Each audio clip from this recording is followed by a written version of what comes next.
who won with an unprecedentedly narrow margin of less than 2 million votes and was haunted by controversies.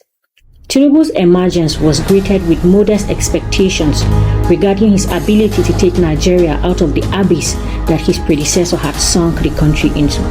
Nevertheless, his supporters and the 8 million plus voters welcomed his inauguration with renewed hope and anticipated change.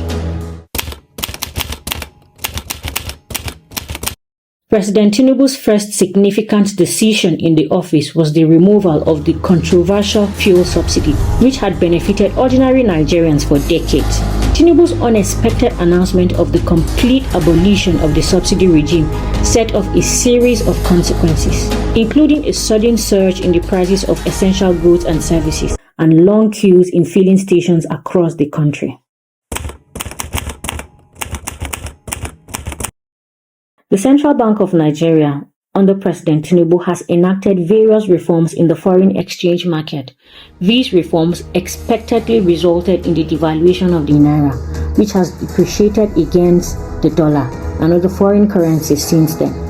Since embarking on his floating policies, the value of the naira has sunk from 450 naira per dollar to about 1,600 naira per dollar.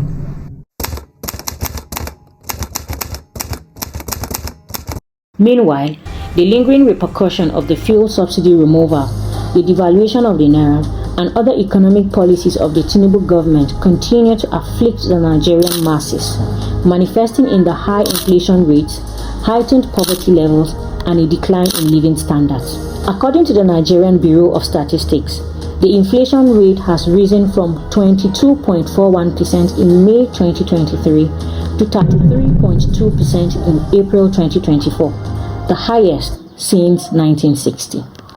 The past year has also been characterized by a rise in prices of everyday food items such as bread, cereals, oil and fat, potatoes, yam and other tubers, fish, meat and fruit, as well as housing, health, education and communication services.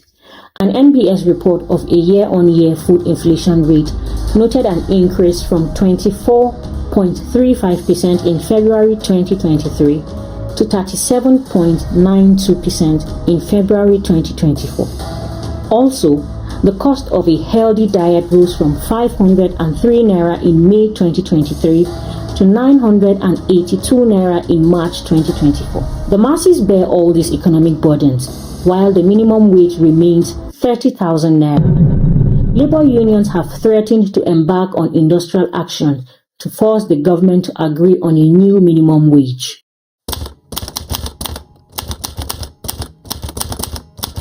As the economy faces instability, many small and medium-scale businesses are closing down, while big corporations are either downsizing or leaving the country.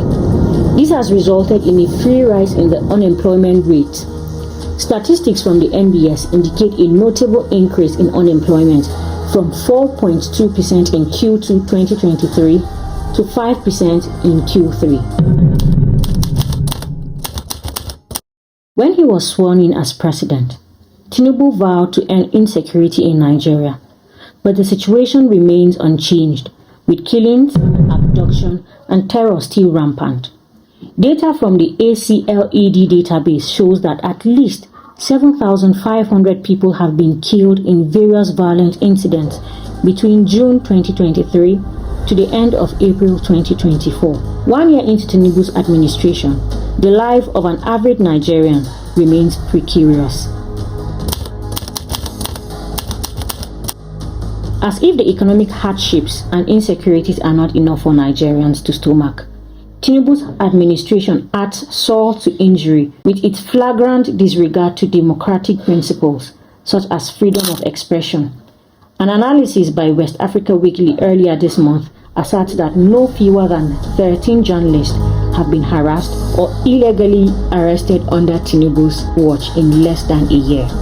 In addition to the list, another journalist was abducted by armed police officers last week. It is surprising to many Nigerians that such could be happening under a Tinubu who parades himself as a Democrat. The entire foreign policy document of the Tinubu-led administration is an inconsequential collection of grandiose words that fail to improve Nigeria's image in the global community. Notably, Nigerians remain banned from entering the United Arab Emirates despite a personal visit by our president. At the same time, the UAE is set to resume its Emirates airline operations in Nigeria. Nigeria has also been lukewarm while Western powers struggle to dominate the Sahel region. Political instability and foreign influences in the Sahel can have dire consequences for Nigeria, especially in our fight against insurgency. Yet, under the Tinubu-led administration, Nigeria is mute in conversations about the Sahel region. There is no doubt that President Tinubu inherited a severely ailing country, but his scorecard after 1 year is abysmal. His policies have exacerbated Nigeria's socio-economic woes, and his numerous promises remain unfulfilled. Rather than renewed hope, his administration has delivered pain and delusionment to Nigerian masses, and one can only wait to see if President Tinubu will manage to turn things around in the next 3 years.